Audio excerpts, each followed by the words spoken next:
Hello students, our next topic is integrated rate expression. Integrated rate expression ਦੀ ਜ਼ਰੂਰਤ ਕਿਉਂ ਪਈ ਉਹਨੂੰ ਥੋੜਾ ਜਿਹਾ ਡਿਸਕਸ ਕਰ ਲੈਂਦੇ ਹਾਂ. Suppose we have this kind of general equation AA plus BB gives CC plus DT. ठीक है, और जो ਅਸੀਂ ਇਹਦਾ ਰੇਟ ਲਿਖਾਂਗੇ rate is equal to KA the power A B the power B. This kind of rate and the way in which we wrote the rate equation, this is called differential rate equation. So it is not always convenient to measure the instantaneous rate because it is measured by the determination of the slope of the tangent at point T in the concentration versus time graph. So ये वाली equation ਜਿਹੜੀ ਹੈ ਸਾਨੂੰ ਜਿਹੜਾ differential rate equation की form च जिहड़ा इहदा रेट फाइंड करना है ईजी नहीं है, इस करके सानू इहनूं इंटीग्रेटेड रेट एक्सप्रैशन च चेंज करना पएगा. इस करके इंटीग्रेटेड रेट एक्सप्रैशन की जरूरत पई. सब तो पहला असीं इंटीग्रेटेड रेट एक्सप्रैशन फाइंड करांगे जीरो ऑर्डर रिएक्शन लई. For zero order reaction, zero order reaction क्या होंदा है? A reaction is said to be zero order if its rate does not depend on the concentration of any of the reactant. Consider the general zero order reaction. Zero order reaction वो होंदा जिहड़ा concentration ते depend नहीं करदा reactant the. Suppose we have a reaction, reactant तो क्या form हो रहा है? Product. ਅਸੀਂ ਇਹਨੂੰ zero order consider करांगे. ਜਦੋਂ मैं ਇਹਦਾ rate लिखांगी, rate किस तरह लिखांगी? In the form of integrated rate expression minus dr divided by dt, or you can write k r the power 0. Zero क्यों लिखा? क्योंकि this is zero order reaction. Next असी क्या करना? r ਦੀ पावर 0 ने इत्थे असी 1 लिख सकते हैं क्योंकि किसी की पावर 0 क्या होंगी है? 1 होंगी है. सो इनू लिख सकते हैं k इंटू 1. सो ये क्या आ गया? Rate is equal to minus D R divided by D T is equal to k. Next minus D R divided by D T is equal to k. Next step क्या करो? के नू D T ना multiply कर दो. Minus D R is equal to K D T. ये आ गया. हुण नैक्सट स्टैप साडा क्या होएगा? Integrating both sides. Next step is integrating both sides. असीं इंटीग्रेशन करांगे दोनों side. Minus D R is equal to K एक कॉन्स्टेंट है, इन्हूं बाहर कढ़ लो. इंटीग्रेशन तो कॉन्स्टेंट बाहर आ जाता है. के इंटीग्रेशन डी टी. हुण सानूं पता असीं मैथमैटिक्स पढ़िया है कि इंटीग्रेशन ते डेरीवेटिव आपस में कैंसल हो जाते हैं ना. तो क्या आ जाएगा साडा? इहनूं जदों असीं लिखांगे सॉल्व करके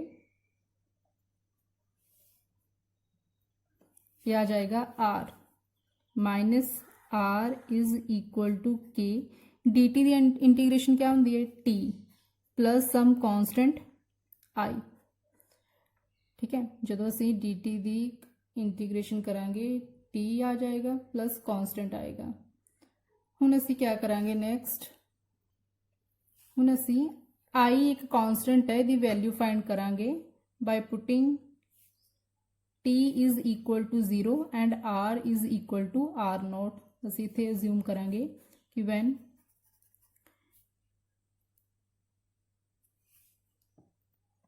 when t is equal to 0, ਜਦੋਂ टाइम 0 ही उदों इनीशियल कंसनट्रेशन जिहड़ी सी वो भी की ही r नॉट. ये चीज़ों को असीं पुट कर देंगे. सो क्या आ जाएगा? Minus r naught is equal to k into t नू 0 पुट कर लो प्लस आई. आर नोट नू तुसी बाहर लिख लो, आर दे बाहर लिख लो r naught. So I am writing again hair.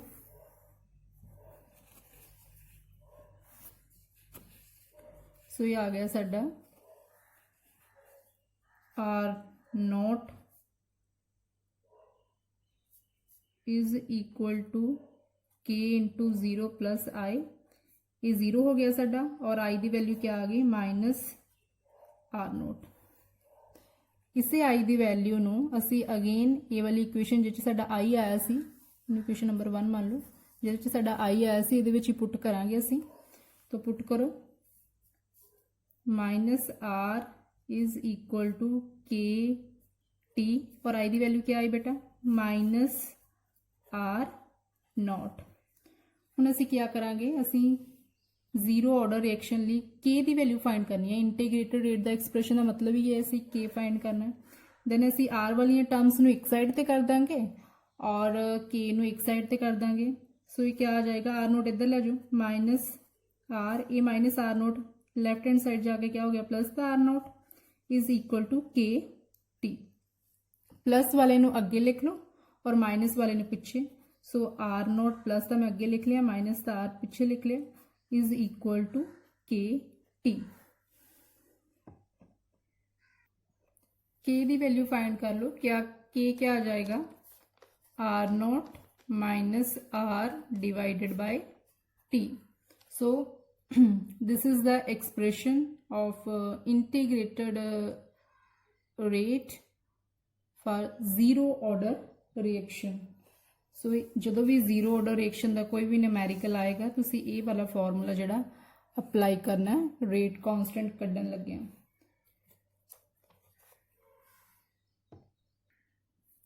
अगर असी गल करिए graphical representation of zero order reaction की, तो उहदे विच ग्राफ जिहड़ा है स्ट्रेट लाइन होएगा like this. The differential rate equation for zero order reaction, differential rate equation किवें आएगा minus D R divided by D T is equal to K. और ग्राफ जिहड़ा है it is in between rate constant and R, it will be straight line like this. The integrated rate expression for zero order reaction can be written as, जिद्दां असीं ये calculate किया सी ना उपर, असीं इहनूं इस तरीके नाल भी लिख सकते हैं, के नू टी नाल मल्टीप्लाई कर दो, K T is equal to R naught minus R. अगर असीं आर की फॉर्म च लिखना है तो माइनस के टी प्लस आर नॉट हो जाएगा। क्योंकि इस तरह असीं तां करके लिखा क्योंकि y is equal to m x plus c की फॉर्म च आ गया, डैट इज स्ट्रेट लाइन। और इस इक्वेशन की जो स्लोप होएगी it is equal to minus K. So इसकी स्लोप जी माइनस के दे इक्वल होएगी और ग्राफ जोड़ा है क्या होएगा स्ट्रेट लाइन।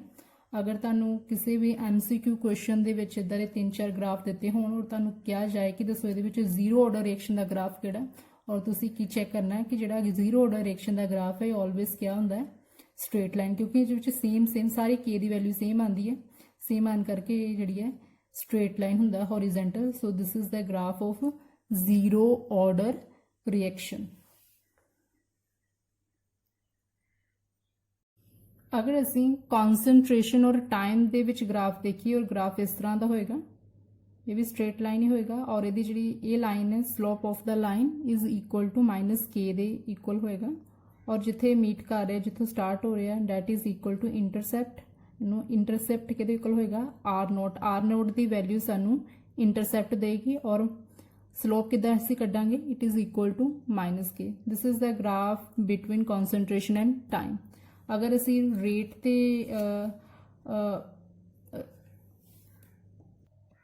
रेट और आर दे विच ग्राफ देखिए it will be horizontal as well as straight line. So these are the graphics of zero order reaction.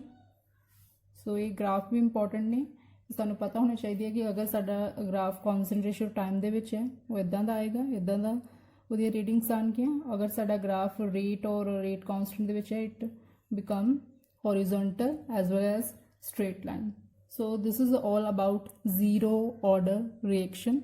Thank you for watching this video. Please like and subscribe my channel Lifetime Learning. Thank you.